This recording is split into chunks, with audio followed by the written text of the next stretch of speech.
Sabi nila ang pagmamahal hindi lang yan tungkol sa masasayang araw. May mga oras na tahimik lang kayo, nag-aantay kung sino ang unang magsasalita. May mga gabing nagtatampo ka pero hindi mo naman masabi kung bakit. At may mga araw na mararamdaman mo na para bang ang layo niyo sa isa't isa. Pero sa dulo, pipiliin mo pa rin manatili sa taong minahal mo. Kasi sabi nga nila, love isn't about being perfect. It's about being there for each other even through the flaws and challenges. Dahil ang tunay na pagmamahal, hindi sinusukat sa dami ng matatamis na salita o sa mga panahong puno ng saya. Nasusukat ito sa mga oras na kahit nahihirapan na, kahit nasasaktan na, at kahit bigyan ka pa ng 100 rason para bumitaw, there's this always one reason, just one reason na meron ka para manatili. At yun na yung pagmamahal mo sa kanya.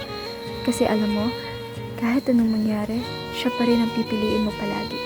Kasi sa huli, hindi ang pagiging perpekto ng relasyon ng sukatan, kundi kung paano niyo piniling manatili at umuwi sa isa't isa. Kahit mahirap, kahit masakit, kahit minsan gusto ng sumuko, pipiliin niyo pa rin ang pagmamahal na binuo niyo. Palagi. Di man araw-araw na nakangiti, ilang beses na rin tayong humihindi. Di na mabilang ang ating mga tampuhan, away bati natin di na namamalayan. Eto tayo, ngunit sa huli palagi pabalik pa rin sa yakap mo. Hanggang sa huli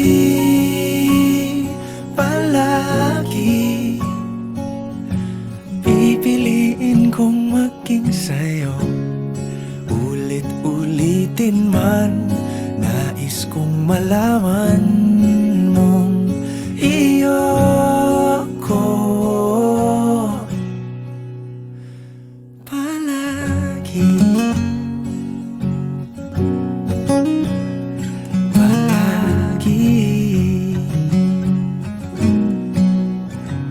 Kung balikan man ang hirap, luhat lahat,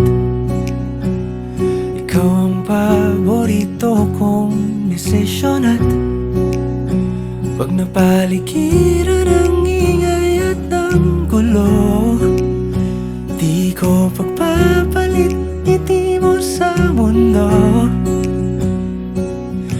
Eto tayo, sa huli palagi babalik pa rin sa yakap mo. Hanggang sa huli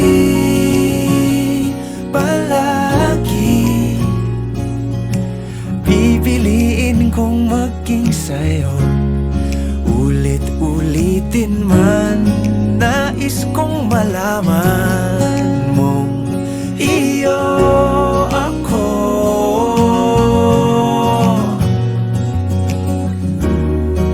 Sa pagdating ng ating pilak at ginto, diamante may abutin, ikaw pa rin aking bituin, natatangi kong dalangin hanggang sa huling siglo. Sa huli palagi pabalik pa rin sa yakap mo, mahal. Sa huli palagi pipiliin kong maging sa'yo. Ulit-ulitin man, nais kong malaman mong iyo ako palagi.